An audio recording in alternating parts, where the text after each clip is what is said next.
Welcome to another episode of the Frankly podcast, Your Leader Story. And I am thrilled today to have the fabulous Tony Goodwin with me.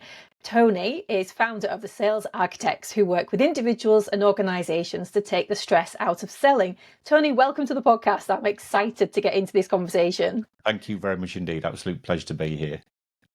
Well, as most of our listeners probably know by now, I ask our interviewees to send me a little synopsis of their question answers beforehand so we can decide the direction of travel in these podcasts. And I need to start with the elephant in the room. Which one? Your first leadership position, you were aged 20. Yes. So, just a little after 20. And first business, first time being in business, something that I'd never done before. It was in engineering. And a friend of mine and I decided to set this up, and it grew pretty quickly, but also had its challenges.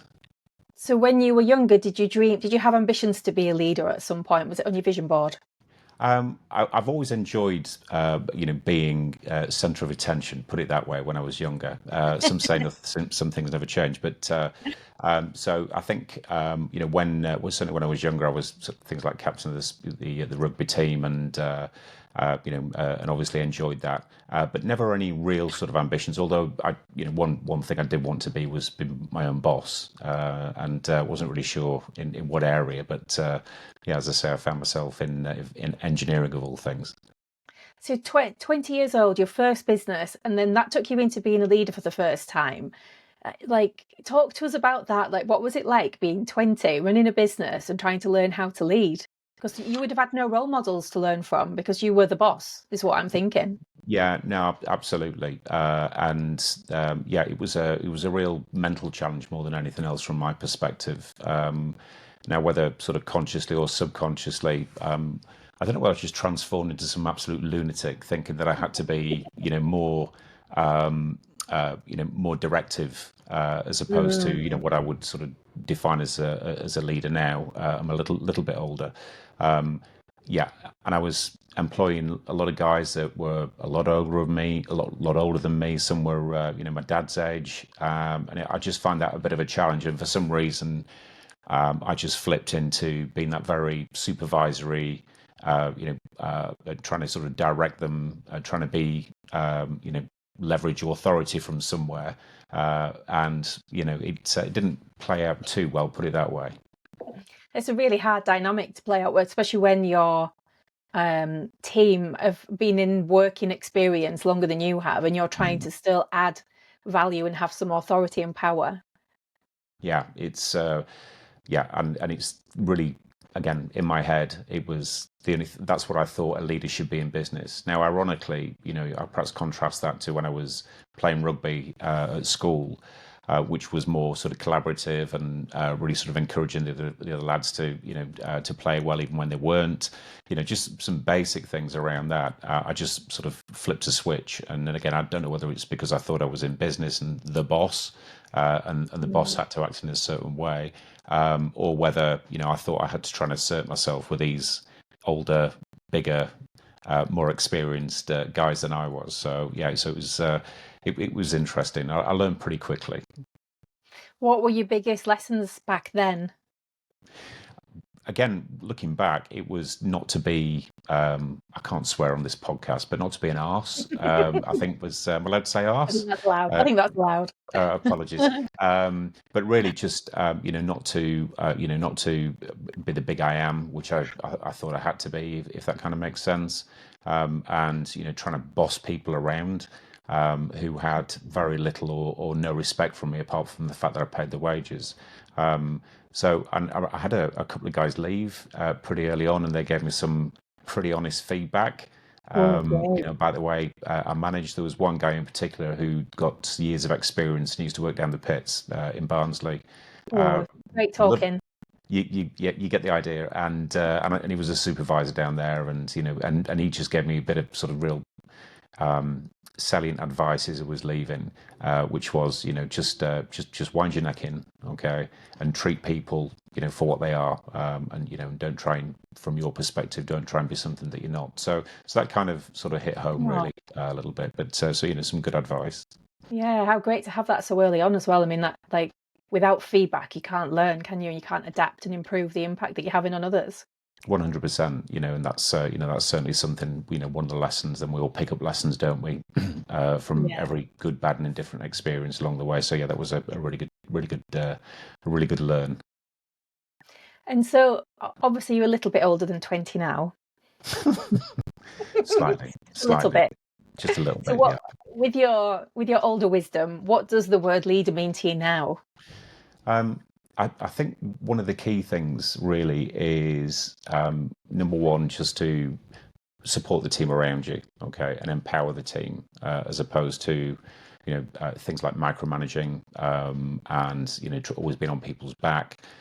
So I think certainly, empowering people to, to be the best that they can be, really, and also, along the way, picking up on, the various people, and various teams that I've employed and managed over the years. That's shifted quite dramatically, and in the latter years, it's been very much around having honest conversations, as in that leadership position, with people. And I'll give you an example. So taking people on, in whatever position, I'd always have a very open, frank conversation with them, when they started, and just be very, very realistic, for both of us, and say, look, hopefully you're going to be here with us for a significant amount of time. Hopefully you're going to deliver value to the company. But my biggest wish is that by the time you leave, which you will, hopefully of your own volition, and to progress your career, it's my role really to make sure that you're improving, in business, and improving as a person. And I thought, on reflection, that sort of dynamic, if you like, really, enabled us to, start as we mean to go on. There was a lot of realism there, and the vast majority sort of took that on board and accepted it, and made them, as I say, just that openness, another another facet really. And I think the one of the big changes in my sort of perception of what leadership is about is just being vulnerable. Again, going all the way back to, my early 20s, when I was trying to hide all that vulnerability, which I did have because of lack of experience, lack of knowledge, inability to, communicate effectively with people. But it's, not having all the right answers. Mm. And I think they're, some of the key takeaways really, that I had from that time, and I've moved into, what I would consider true leadership to be today. And the other thing as well is just following through on anything that you commit to, Yeah. and having that integrity around that, so people understand exactly what your position is, what your expectations are of them. And again, so if I say I'm going to do something, then make sure I deliver on it. If I can't, following a conversation with somebody, then at least, inform them of that. And yeah, I think, that's, another big part of, how I define leadership really. Yeah, that theme of integrity has come up quite a lot in this podcast so far. And vulnerability keeps popping its head up a little bit. But one of the things I love about what you've just said there is, a really important thing that I don't think many leaders think about, which is, the separation from person and role. So when you said that you say to people, you're here to work here for a while, and at some point you're going to leave, the fact that you're holding that so lightly in that, and that you're just acknowledging the truth of what is, like, it is rare these days to stay in a job for life, is it not? Yeah. And I think when you can hold that lightness for people, and remind them you're here to do, there's you, the human, and then there's the role. And if you can grow while you're here as a human in that role, and then wherever you go, I'll cheerlead you and champion you. I think that's a fantastic pledge to offer to people. Yeah, and I think, in addition to that very human side, from a business perspective, my experience certainly was, they worked very hard, They bought in by and large, to the visions that we had at the time. So, and this is probably not the right way of putting it, but I feel I got a lot more out of them, Yeah. than Yeah. than ordinarily. So yeah, that was it's really really important to do that. Yeah, well, you were untapping potential that might have otherwise lied dormant for you and for them. Yes, and as you know, that's one of the things that really sort of gets me going in each and every day is just seeing everybody that I come into contact with, professionally, and personally as well, is just to help them succeed however they define success. Yeah. And that's leadership in business, that's leadership also at home, right? Which is an interesting one with obviously we've had a conversation previously about I can't call them kids anymore, can I? Adult kids. But I think some of those principles again, sort of follow through there. So yeah. And that I'm staying with this concept of just being really honest about you're here to do the role and I'll do my best for you, you do my best. You do your best for me. I'm getting my work, put my teeth back in again. One of the things I'm curious to know from your experience was when it did come to an ending, did have the fact that you'd had that conversation up front, did it make it easier for both parties to end in a good way? 100%. Yeah. 100%. So some lasted a relatively short time, maybe a year, 18 months, others, much longer. But again, it's having that kind of, it's like having a bit of a contract, right, up front. So it sets expectations, but also we know Yeah. that when it comes to that sort of that end point, which is by and large very difficult, I think, particularly for, in my experience anyway, for employees, and particularly when they've had a good experience but they want to move on. It's always awkward, I guess, giving you notice and thanks for your help, I'm leaving, and all Yeah. that pent up fear, I guess, sometimes. But that never really transpired. Some went of their own volition for other reasons. Mhm. Some were obviously, like in any sort of leadership position, you also have to move people on as well. But by and large, those people that where we had that sort of upfront contract with that agreement, and set expectations, it just made everything so much easier. And also the setting the ground rules, if you like, from both sides in terms of how our relationship, would work, and setting the boundaries from both sides as well. It just made it flow so much Yeah. easier, I guess, than certainly in comparison to what I was doing in my early 20s. Yeah. There's just more psychological safety to get on with the work, isn't there? You're not trying to figure out the boundaries so much before you get to the work because it's clearer, so you can just settle in and do the work. Yeah, there's absolutely, and it is having that. It's having that space and that permission to fail. And an old mentor of mine taught me that years ago. You have to, in order to grow any business, in order, you want people to grow, and in order for people to grow, you got to, enable them or give them permission, or however you want to phrase it, to take risks. Okay, within certain boundaries, but also let them fail as well. I was always really, really good at jumping in to save the day. Okay, and Mhm. and if I saw a member of my team in distress, or struggling, I'd jump in, I'd put the cape on, you're right, and I'd be there. Well, And it's seductive, isn't it? It's a seduction oh, to run in and rescue. yeah, of course it is. And I think I used to get a lot of psychological significance from that.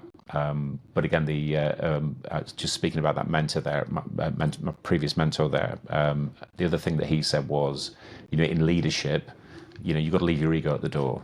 Okay, Absolutely. because it's a very very dangerous thing to to take into any situation in business, but I think particularly when you're dealing with people and dealing with your team. Yeah. So tell us what you love about leading, if anything. Oh, crikey. I think that whole thing of seeing people progress, I really enjoy that. And the seeing people develop not only from a business perspective, which is obviously why we're all here, I guess, in that situation, but also to see them develop as people, and mature as people, and really sort of and care for those people as well, as much as you can. Again, there are obviously fine lines, aren't there, between the different hats that we wear in leadership. So whether we are sort of supervising, whether we are coaching, mentoring, training, there's all those sort of different hats that we wear. But it's just seeing people develop. And again, that goes back to, certainly when I was employing lots of people, even to now with my clients. And, I have a little mantra that, other people's success is my success. And I think it's that mindset of really trying to give, and give value in any relationship, and it doesn't always work, obviously, but I think it's just that mindset and I enjoy that.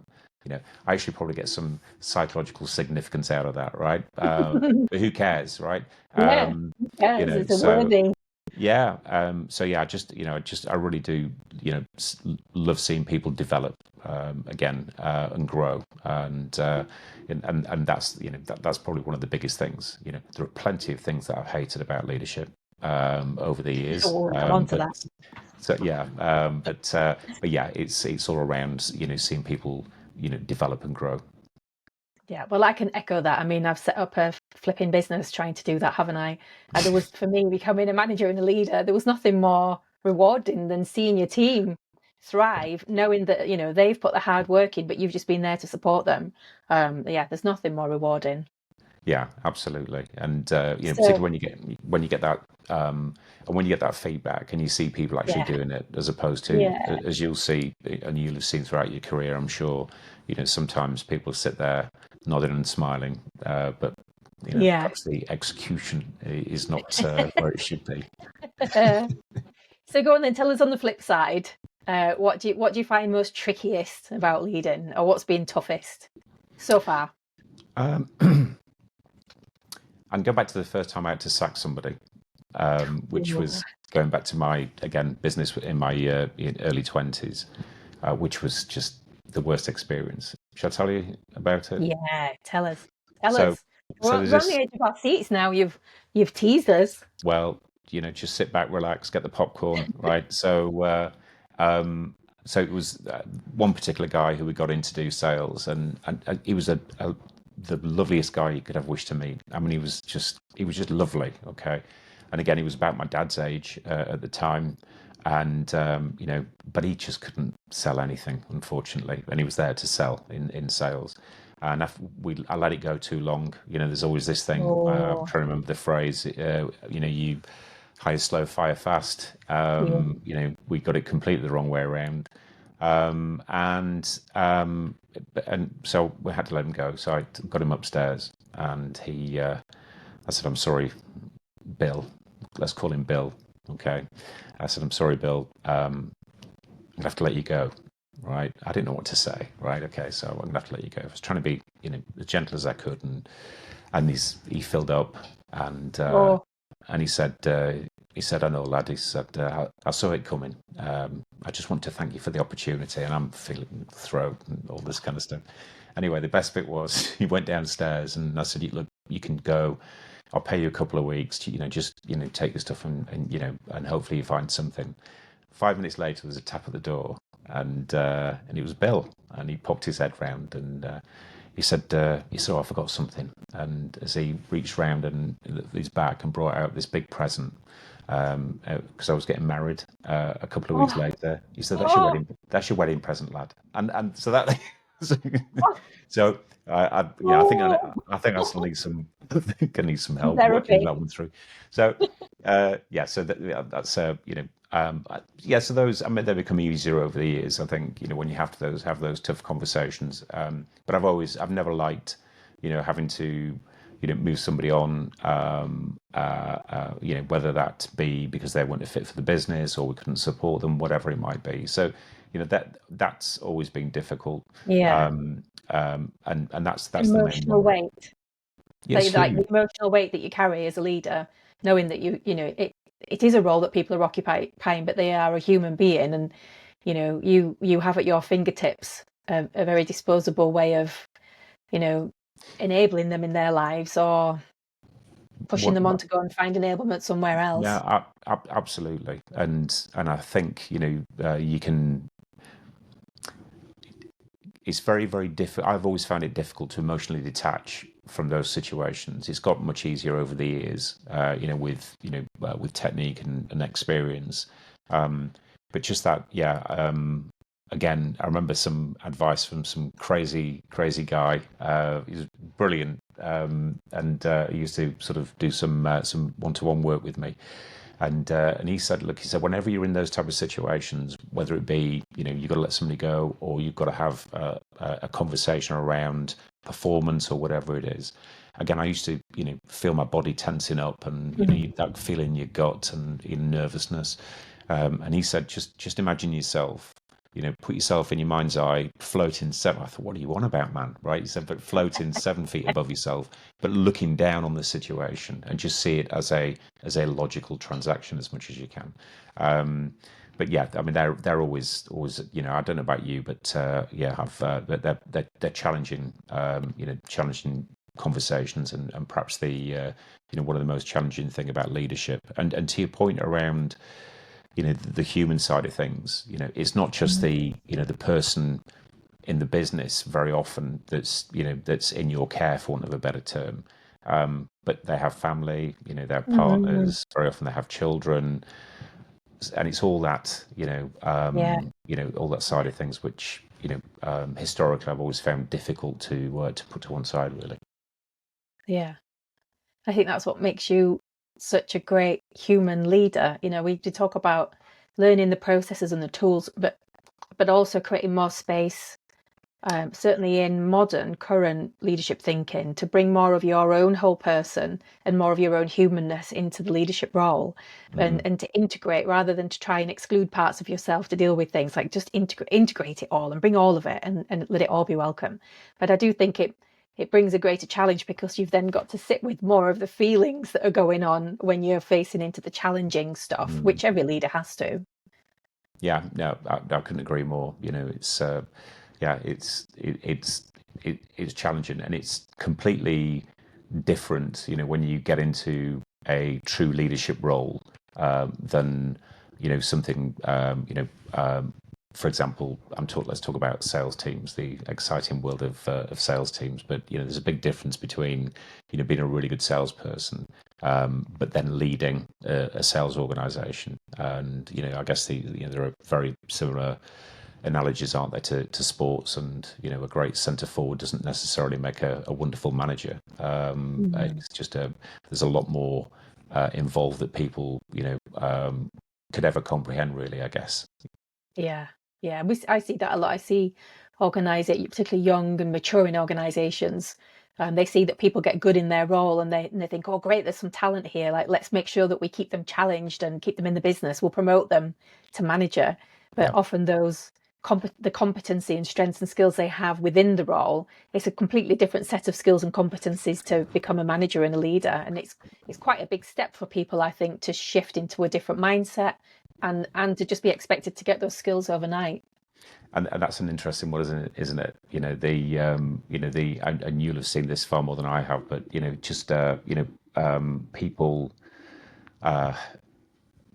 just being promoted to whatever position, and then being expected just to do it, as Yeah, if it's there's yeah. some sort of magic pill, and it's so yeah, that's always an interesting one. So tell us, what's the biggest lesson that you've learned? I mean, there's already been a lot in our conversation, but when you're looking back so far, because you've obviously got a long time to go yet, Oh, many, many years, hopefully, how many, young many you years. are. Uh, what's been the biggest lesson that you've learned about being a leader? I think really it's just having I think humility is a lot of it. So I remember reading a book about the New Zealand All Blacks, which apart from being a fantastic rugby team over the years, but they have a number of values, and I think this is a big lesson for me in terms of sort of the values that you hold yourself to, and I think there was I think the captain at the time must have been sort of 2015, 2016, Richard McCraw. And I remember reading, an article by him, and they talk about this concept of sweeping the sheds. Okay, so Mm. you've got the world's greatest rugby team, absolutely adored. They just won the World Cup, and what do they do? The first thing when they got in the dressing room, okay, after they'd obviously had a cup of tea and all the rest of it, they stay and they literally clean the dressing rooms. They call it sweeping the sheds, and that's all about keeping everybody humble, okay, and valuing absolutely everything that they do, and also understanding the privilege that they have of being in the position that they are. And I think certainly for me that's something that's stuck with me, and something that sort of resonates with me. I would never expect, for example, any member of my team historically to do anything that I wouldn't. And I do, and I'm sure you've seen it over the years in certain organisations. But I think that is for me a huge a huge part of what has really sort of fashioned my sort of leadership style over the years. And then there's certainly there's always that pursuit of excellence.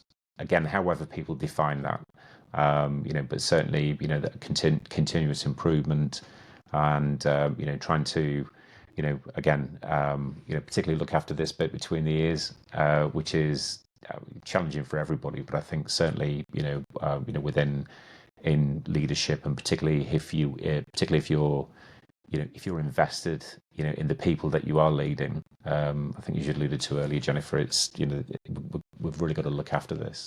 Yeah. And yeah, and also I think accountability as well. And usually, I'm sure when you mention this to people, some people can get the wrong idea of what accountability is.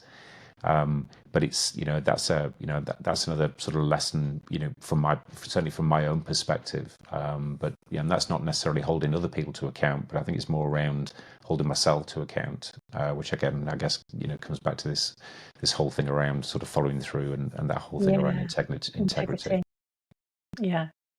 So when you look to the future, um, and looking at the world that's coming our way, or certainly coming over the hill, or I mean, we're actually living in one at the moment, aren't we? A kind of crazy future, dystopian future of sorts. What do you see as the key qualities and skills leaders need to have in their toolkit to keep them, resilient to be able to face into that future? I think, I think there are obvious things, which is obviously, being, up to date and aware of, trends, whether that's trends in their industry, trends in their profession. Obviously, we've got the uh, uh, whole thing around AI, and certainly a lot of concerns that I've got around AI, as a lot of people have, in addition to it being obviously a great tool at times. So yeah, certainly having an awareness of that. I think one of the key things as well, in particularly in what I see as a quite a disconnected world, which seems a little bit ironic, really, when we're supposed to be more connected than ever. But I just think communication skills are always going to be just so important, and things like empathy, and that whole emotional intelligence part. They are going to be essential. For any leader, and that goes back, obviously that's to right to the beginning of time, really. um, Mm. and the I think other things certainly around fostering teamwork, which again, particularly when you've got a lot of remote teams, you deal with the remote teams. I deal with a lot of remote teams. So getting those teams to work is one thing, but then also obviously helping people with things like resilience as well. Because it's quite isolating at times. I think for a lot of people, working remotely, and just skills around and a mindset around putting your team first and understanding that, and this is not complicated, is it? But, if you've got a good, well-supported, efficient, effective team that are working, then obviously that's going to, in your leadership position, is going to sort of stand you in good stead as well. So I think there's some of the key things. And again, as you said, we're living in interesting times, and I think just making sure that people are supported. I think you mentioned feedback as well earlier. Feedback mechanisms. Just making sure that we're giving good, honest feedback, constructive feedback as well. Which again, I think we've both seen delivered in different ways. But yeah, and I think that whole bit around looking after yourself as a leader. Okay, so whatever that means for people, whether that's physically, whether that's spiritually, whatever it is. Okay, but I think that because there is a lot of pressure. There's a lot of pressure, in a leadership role for many of the reasons that were mentioned before, and just making sure that they don't burn out, because I think we've all been there, and it's just making sure that people are, leaders are taking time out for that self-care. Really, I guess that's the sort of simplest way I could put it. You keep segueing me really beautifully into my next question. That's like the third time now. So my next question, what do you think, Lee? One of the things I'm really conscious of is this thing of like what you've just been talking about, like that. In fact, we started at the beginning of this conversation about that inherent trigger that we tend to have as managers and leaders, that we need to fix and solve all the problems. So it's very much we're giving to others.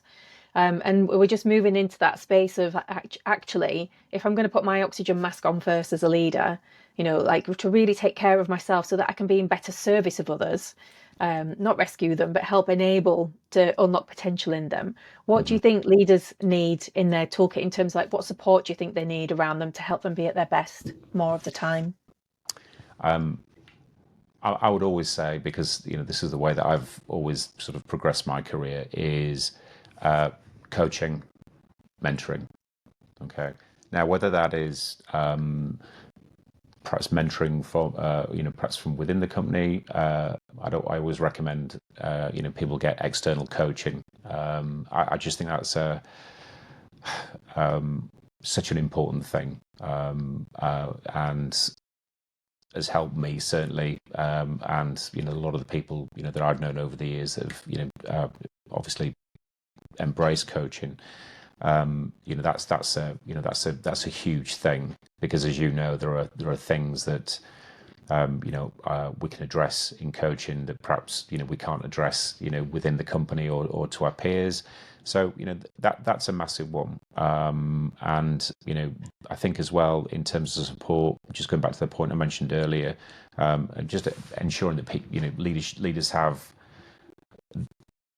that time to breathe, for want of a better term, and just to reflect, and just go outside, take your shoes off, take your socks off, go for a walk, whatever it might be. Okay.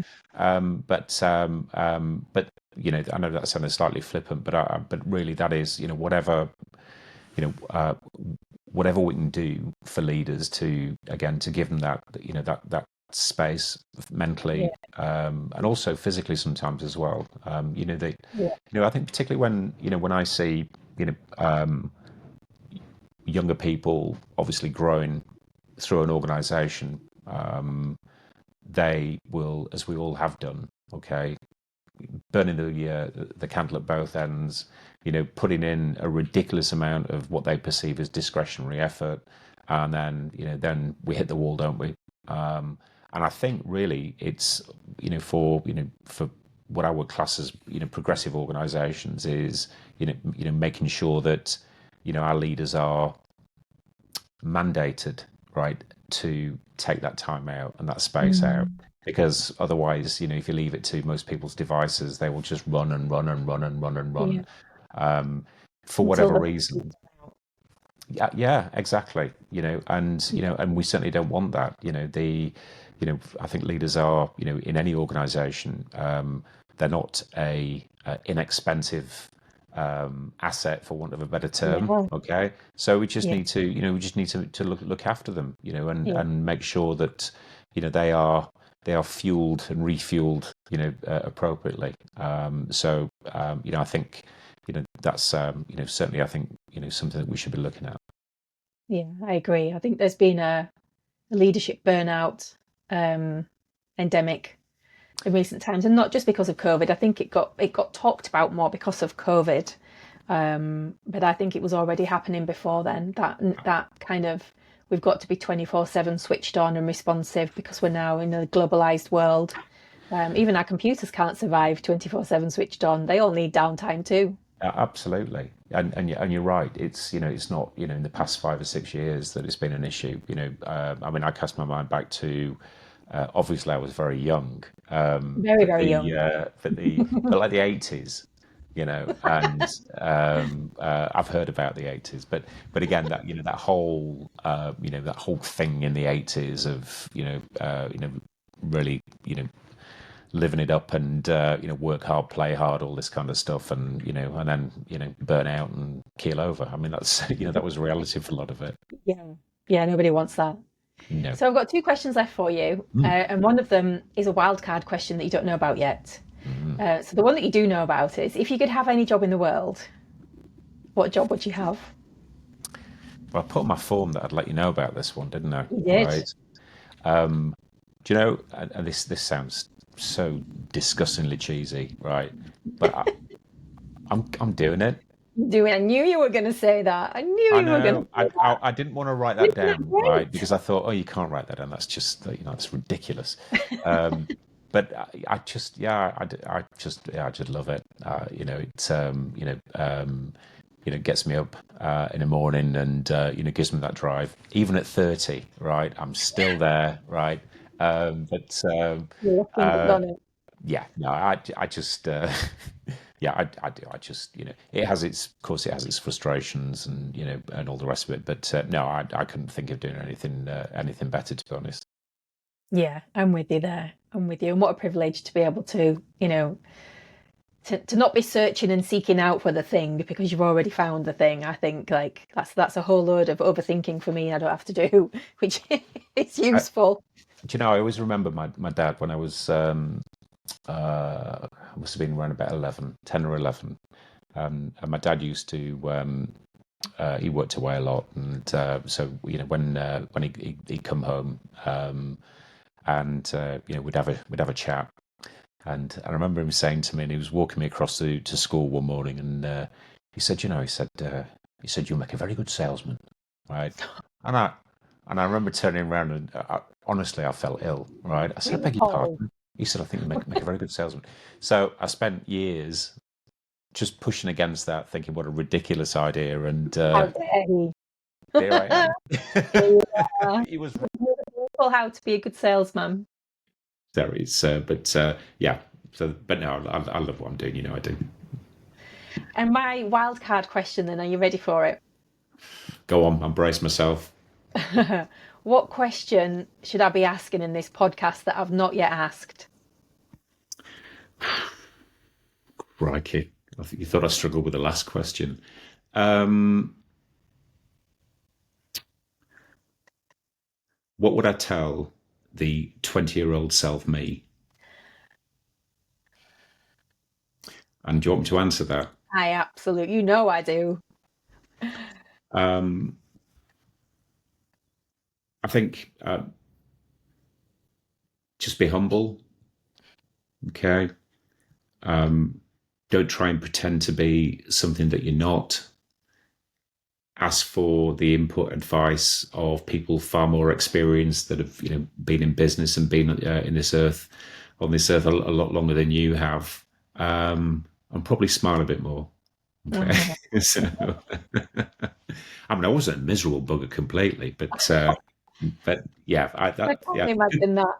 that's a good question. That's a really, really good question. Yeah. Oh, well, it's been a pleasure as it always is. And it's been enlightening and fun. And I think the theme for me that's thread through the whole of our conversation has been that keeping it real. Like there's been this theme of keep your feet on the ground, keep it real, be honest, have your humility about you. And I think that's even more important today than it's ever been, particularly in leadership. Yeah. Yep. So thank you. Thank you. It's been a lot of fun. I've loved it. Thanks ever so much. Thanks, Tony. Cheers.